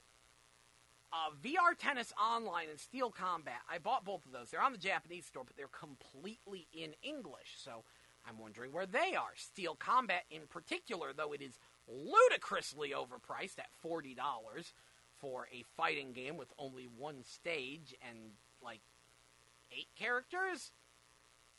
Ludicrously overpriced. Oh, yeah, and no offline versus mode. You can only play versus online because it's in VR. But, yeah, Steel Combat is a game Sony had actively been promoting and mentioned when they were talking about how the PlayStation VR is, like, successful now and everyone's, like, super happy about it. They're like, yeah, and we've got more great games coming like Steel Combat. And I'm like, where's Steel Combat? It's out in Japan and completely in English, and yet it remains on the Japanese store. I want to know where these games are, because they're done and in English. Then again, last week, I was talking about a game called Chaos Code, which is a fantastic fighting game, not VR, by the way, which was completely in English 4 months before it came to America. I want to know what's going on at Sony headquarters. Why are these games taking so long to get releases? They're done, they're on your service, they're in English. Literally all you have to do is slap them on the U.S. store and we're good, and they're not doing that. Then again, Sony's good at screwing things up. By the way, speaking of Chaos Code, I'm super happy because I think I mentioned last week. No, that's enough PlayStation VR talk. Chaos Code. Chaos Code is such a good 2D fighter. I freaking love it. And there was an online tournament for it last week, and on Sunday, and I came in third. I was surprised by that. I'm usually not that good at fighting games, but I was annoying with Cthulhu in Chaos Code. I didn't lose until I had to fight Tenryo, who's like the old community manager and one of the playtesters for the game. So yeah, he kind of utterly destroyed me in every conceivable way. Tends to happen. But yeah, Chaos Code is so good. So yeah, that about sums up what I was talking about. Whew. Whole lot of crazy PlayStation VR news. So, it's at this point that someone is going to say, so is it worth it yet? Is the PlayStation VR a thing I should be looking into? And I'm still going to say, wait a year. That is just the general rule of thumb when it comes to new technology. Let it garner more games. Because I'm being driven at least slightly insane because I have all these things on PlayStation VR, and for the most part, it just comes down to me playing Rigs, and now, like, Rigs in the demo for Ancient Amulator. I occasionally poke my head in on Eve Valkyrie, but I'm just not feeling that game. And that's most of what I play. I know that when Mortal Blitz comes out, I'll be playing a lot of that, but yeah, it still feels like, even though there's a hefty chunk of stuff on it, it still feels like slim pickings. There's way too many short VR experiences and not enough, like, really replayable stuff. Corix is probably something that will keep me interested for a while, though. But yeah, wait a year, wait until next Christmas, and then there should be a hefty enough, either there will be a hefty enough pile of VR games by then, because, again, April's looking really solid, or everyone will have given up on it, and you'll know that it's not worth it. But I don't know, things are actually looking pretty good, especially now that Sony has recognized that the thing is a success. Whew, okay. I need to shut up right now. So I'm going to kick y'all back to the music here on 89.5 KCFV The Wave with some diverse music for your diverse mind. Next up is 90s Type by Alexis Shawn. Please enjoy and stay tuned to 89.5 FM KCFV The Wave. Thank you so much for listening.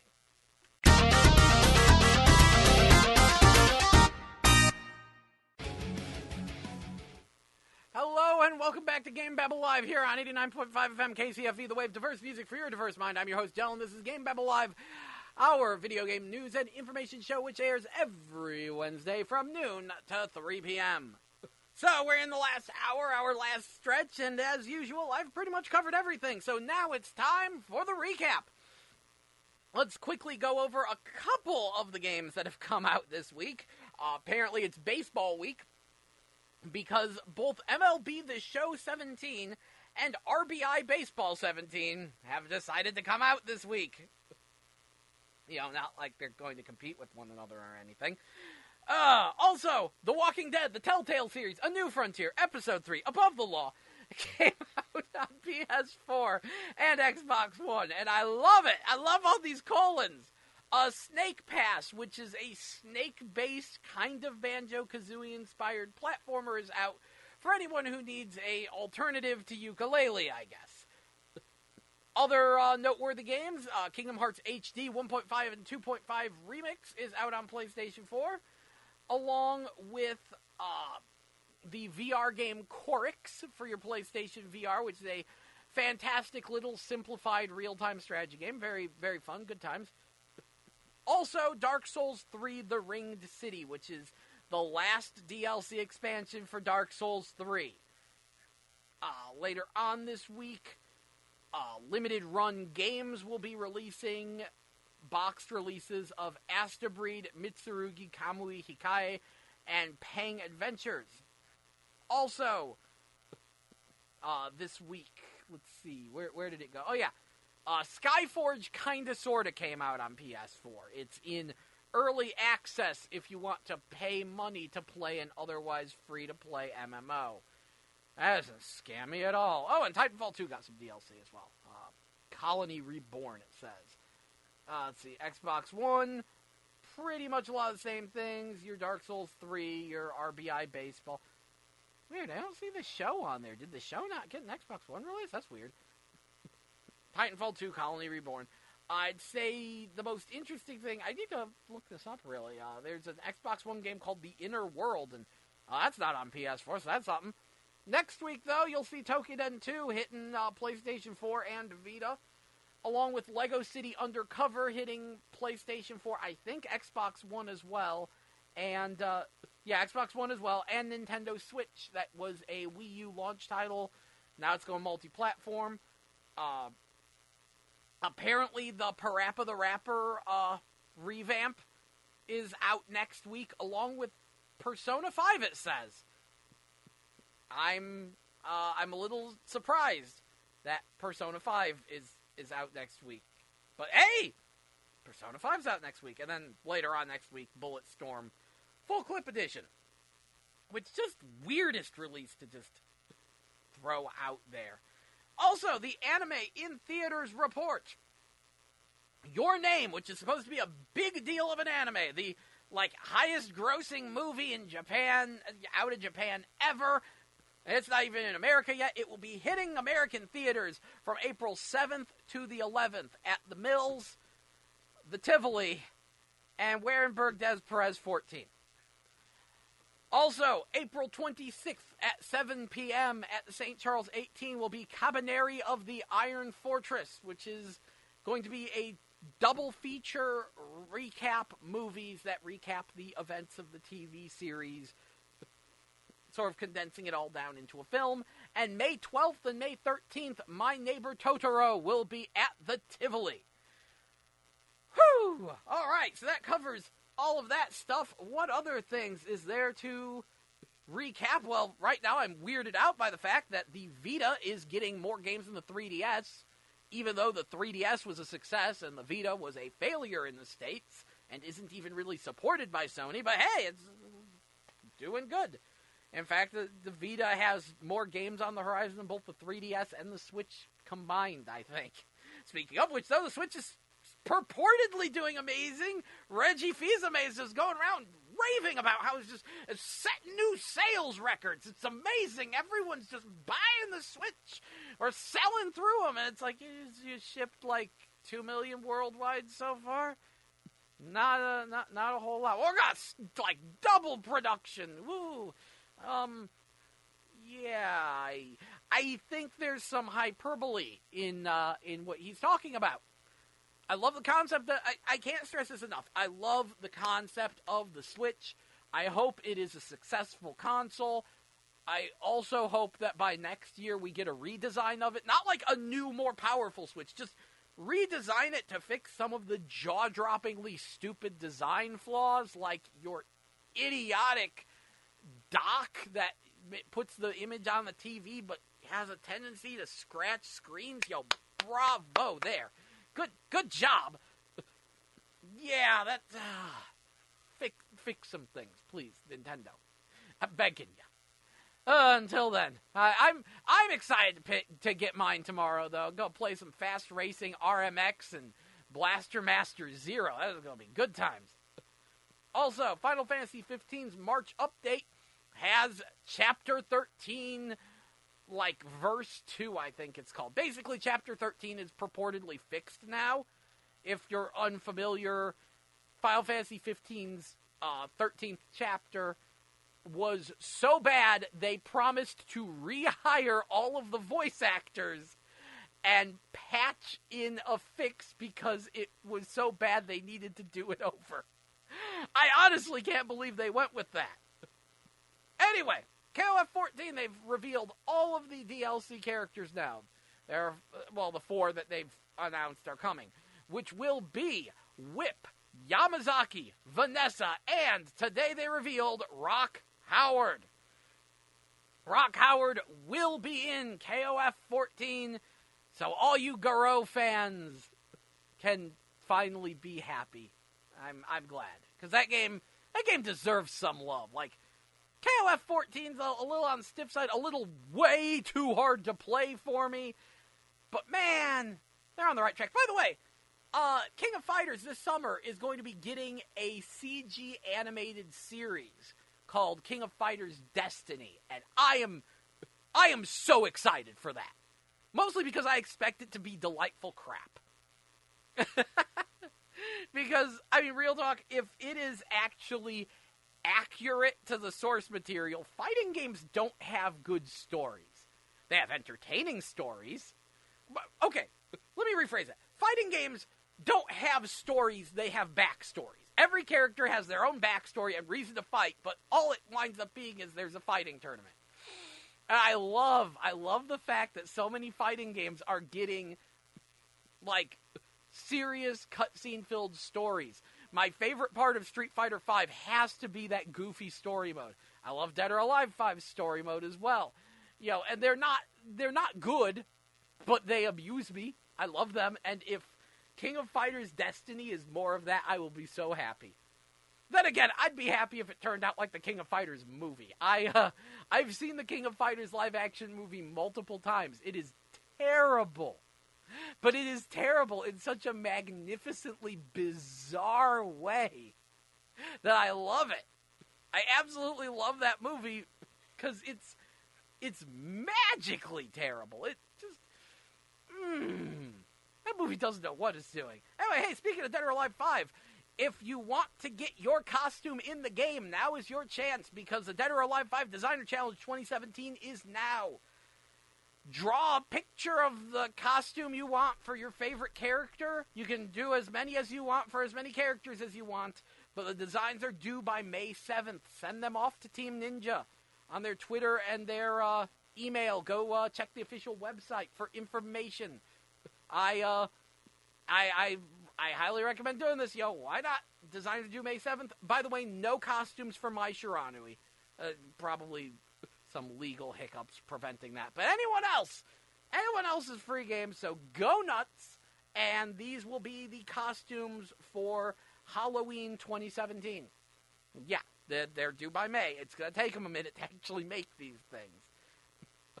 I also, earlier in the show, talked about Retro Blocks, which is an all-in-one retro console modular thing where you have like a emulator base unit and you plug on cartridge ports for all the different retro systems, and you can like stream directly to Twitch through it. But the most important thing is that it has CD emulation, allowing you to play PS1 games, Sega CD games, and Turbo CD games. I am so happy about that. That's the entire reason I want this console. It's a ways away because they're going to be doing a Kickstarter to like get the units made and stuff like that. But I'm so happy they're finally making a emulator console thing, retro jobber, that'll play some Turbo CD games and Sega CD games, because hooking up a Sega CD is a pain in the butt. The only thing worse than that is hooking up a 32X or a Sega CD and a 32X at the same time. I had my 32X working for a minute. I was going to do an episode on it, and I collected like pretty much every 32X exclusive game that there is, and then now I can't get it to work again, which is standard practice for the 32X. See, the reason why the 32X was such a mess is because it has too many plugs, and thus too many like places where it can fail. You know, it has to have a firm connection with your Sega Genesis, it has to have a firm connection with your cartridge, it has to have a firm connection with the Sega CD if you got that plugged in too, and you got to have all your power supplies and all plugged in properly, and the cord that links the 32X to the Sega Genesis, and all of these things have to be fit just right and just snug enough in just the right way without any dirt to make it all just work. And oh, by the way, be sure to keep your power supplies cool. I found out the reason why the 32X crashed so much was because my power supplies were getting too warm and I was using older power supplies. It works way better on a Model 2 Genesis than a Model 1. No one cares. No one uses a 32X, and this is the reason why.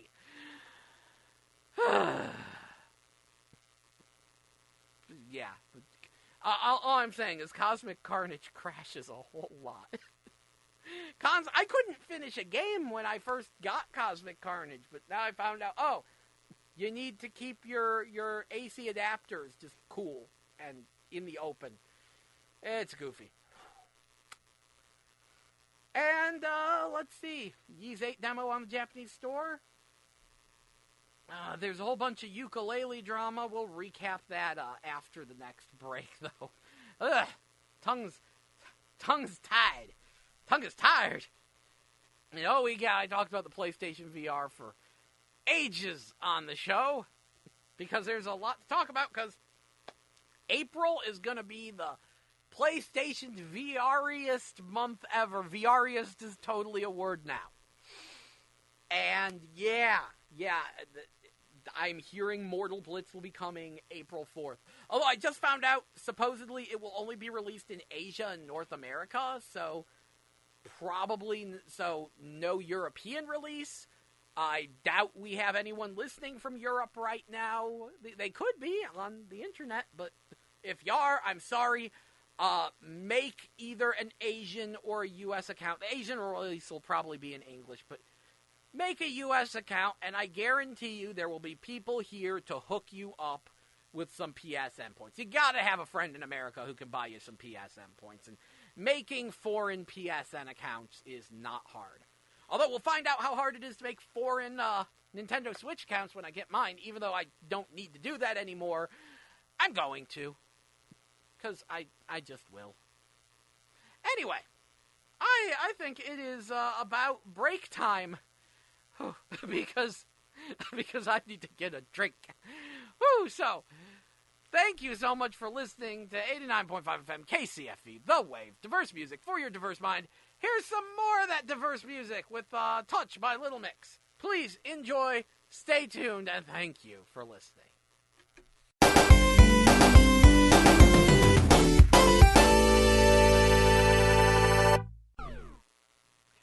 Hello and welcome back to GameBabble Live here on 89.5 FM KCFE, The Wave, diverse music for your diverse mind. I'm your host, Jell, and this is GameBabble Live, our video game news and information show which airs every Wednesday from noon to 3 p.m. And as it is currently 2:41, I am, starting to wrap things up here, recapping things going on, all that good stuff, because, it's time to recap and wrap up.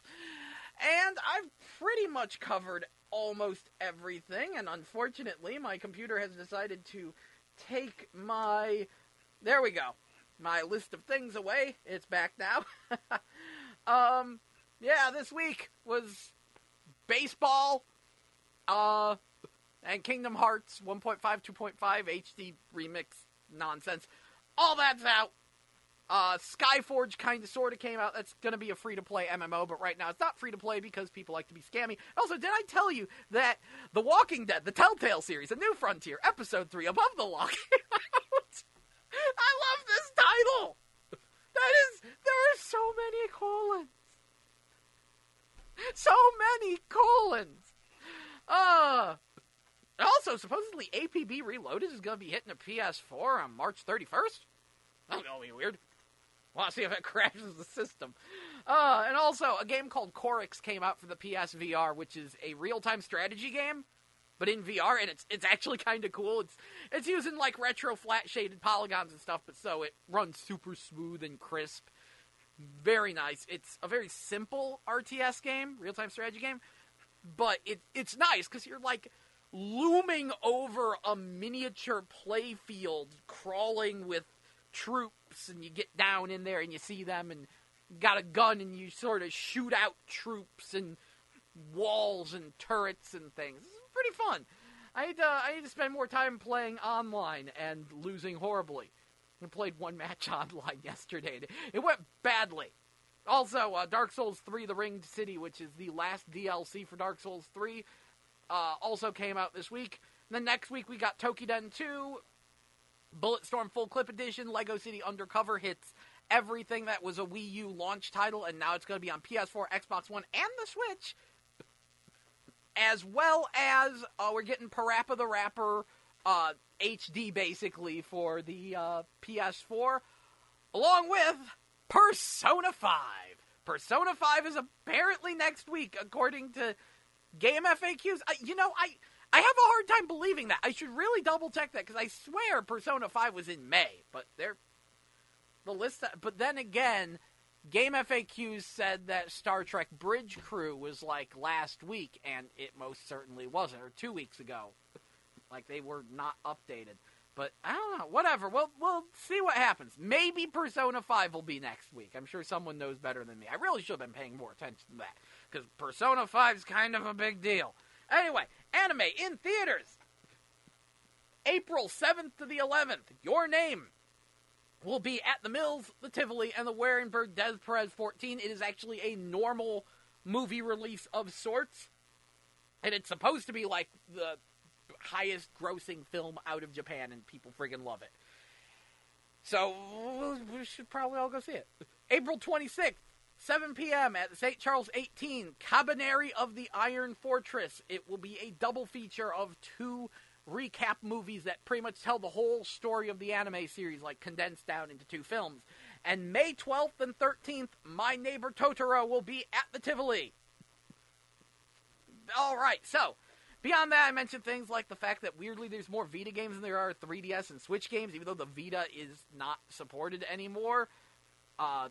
Reggie Fils-Aimé is telling us that the Switch is doing amazing, and I don't believe him. Final Fantasy XV's March update fixes Chapter 13. Talked about the Retro Blocks console and the new KOF 14 downloadable characters, which Rock Howard was just revealed today, not released yet. And I guess the last thing on the list would be recapping the ukulele drama. So, let's dive in and explain the stupid that just happened. Because if you're an independent game developer, please get good PR or learn how PR works if you're doing it yourself. Do not piss off your fans. So, ukulele. It is sort of a spiritual successor to Banjo-Kazooie, made by some of the old Banjo-Kazooie crew, so it's a N64-style collectathon platformer thing. Looks very nice. I saw a trailer for it at GameStop, because that's supposed to be out in like 2 weeks or something. It was looking pretty darn good. However, way back when the game was first revealed, YouTube personality JonTron was super excited because he loves Banjo-Kazooie, and the developers were like, hey, you want to do a voice in the game? And he was like, heck yeah. So he did a voice in the game. And it wasn't like, it's a minor character that goes like, because that's how all the characters talk in the game. It's not like actually real lines in the game. So it's a pretty minor thing. And then somewhat recently, JonTron said some kind of politically incorrect things, which the gaming media jumped on him for, and this pissed off some people, and they demanded that JonTron's voice be removed from the game. And so a press release came out, and the makers of Yooka-Laylee said, we're removing JonTron's voice from the game. We're terribly sorry about this. JonTron's like, it's a shame, but I totally understand. Everything should be fine. Until a couple of backers said, can I get refunds? Because I do not support this.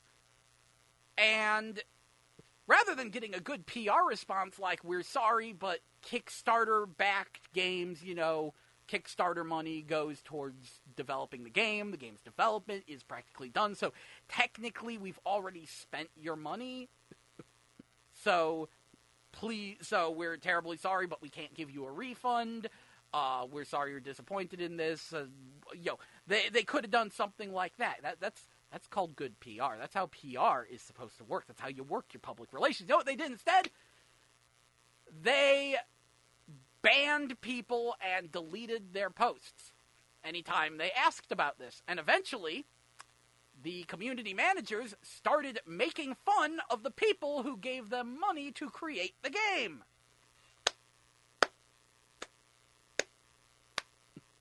And that's the part that actually annoys me.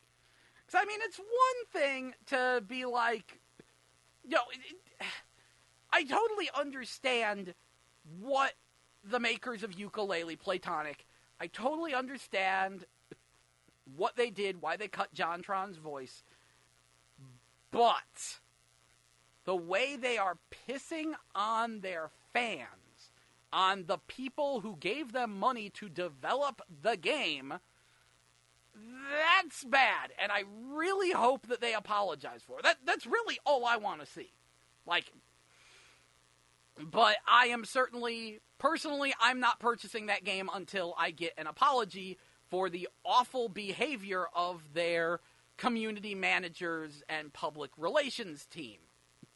And if not, then screw them, because this is stupid, and I'm really displeased at this kind of behavior and how often it happens and how bad a lot of indie game community managers and public relations people have been. They're awful.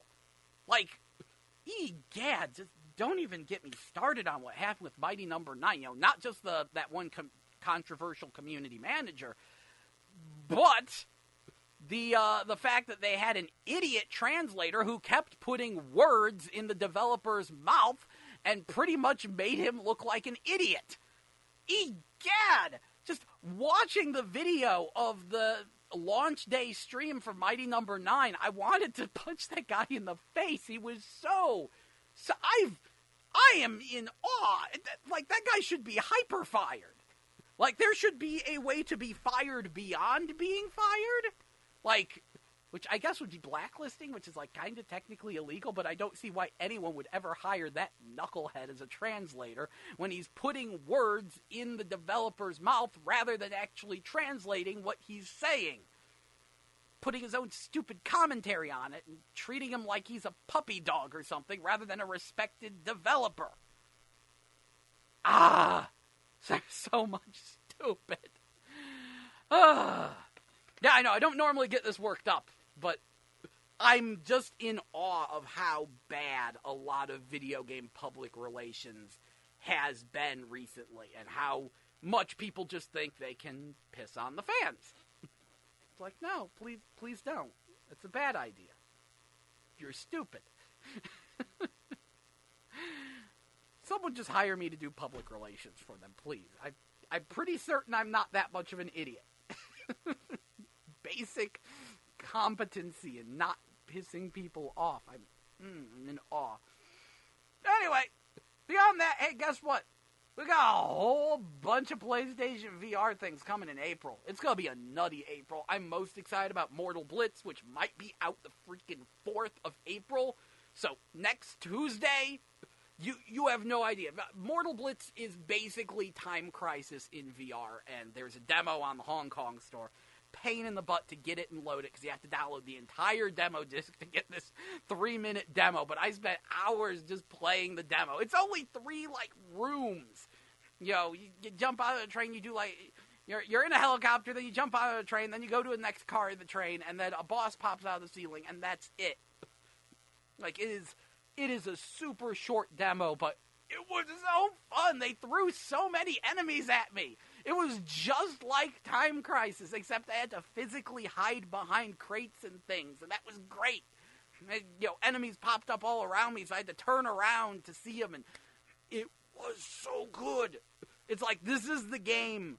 This is the game virtual reality needs, because so much VR games are just, oh, hey, here's a VR experience. We're going to tell a story, and you'll play like a couple mini games while characters talk at you. Like, that's the dominant genre. And those, even if they tell a really good story, you play through them once, and then that's it. There's no replay value there.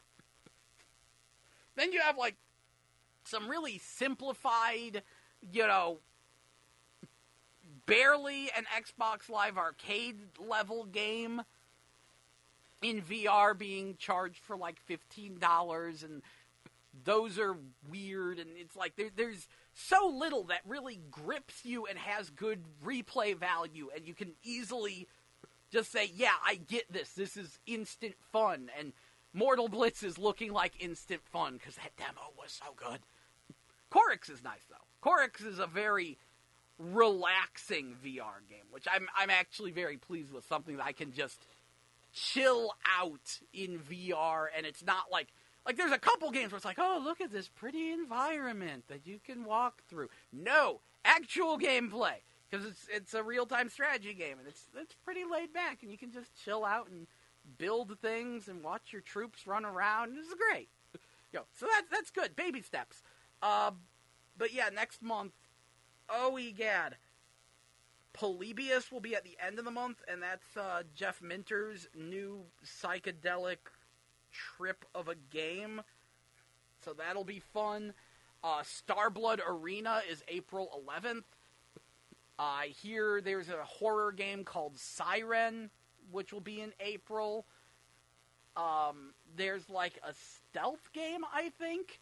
A horror stealth sci-fi game that's coming out next month.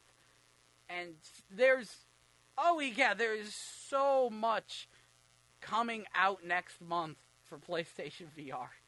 So, finally, I still recommend waiting a year. Because, like I said, it's been quite a drought, and we need to see if these will finally quench that drought. But yeah, that's what's going on there. I'm sorry, I'm way too excited about Mortal Blitz. Way too excited. Anyway, I think that about wraps up the show, if you ask me. I've gone over pretty much everything. It's, about 2:54, 2:55. There we go. It's about 2:55.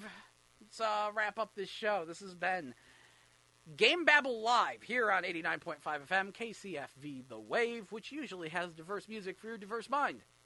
If you'd like to catch the show, we are on every Wednesday from noon to 3 p.m., so I hope to see you back here next week. Who knows what kind of madness will be wrought upon us then. I do know one thing, though. Tomorrow's my birthday, and I'm getting a Switch. So I will be able to tell you all so much more about the Nintendo Switch once I get my hands on it for reals on my birthday. I'm super excited to play Blaster Master Zero and Fast Racing RMX. I just remembered there's that one music game that you can only play in tablet mode. I need to try that. And I'm getting Bomberman, Super Bomberman R. So yeah, I'll let y'all know how it turns out. And what kind of stupid flaws I wind up slamming face first into. Who knows? Hopefully it'll be great, though. Anyway, this has been Jell. And I guess you could say you've been GameBabble. By the way, if you want more GameBabble, I do have a YouTube channel. This whole show actually started as a YouTube show, which I just realized I've been doing for more than 10 years. And I have about maybe 50 viewers. Doing good. 10 years well spent. So, if you want to go back and check through the archives, go ahead and look up GameBabble Show on YouTube. That's the channel, because they, for some reason, wouldn't let me just have GameBabble as a channel due to some weird system hiccup. So, look up GameBabble Show, and you'll find some episodes. You'll find a whole lot of live streams, and I really hope you enjoy it. And as soon as I can figure out a place to upload these actual radio episodes, I'd love to do that. But for some reason, there's no place to upload podcasts for free. That I've found, anyway. Anyway, thank you so much for listening to GameBabble Live here on 89.5 FM, KCFV The Wave. Diverse music for your diverse mind. And now, back to the music. Enjoy, and thank you so much for listening.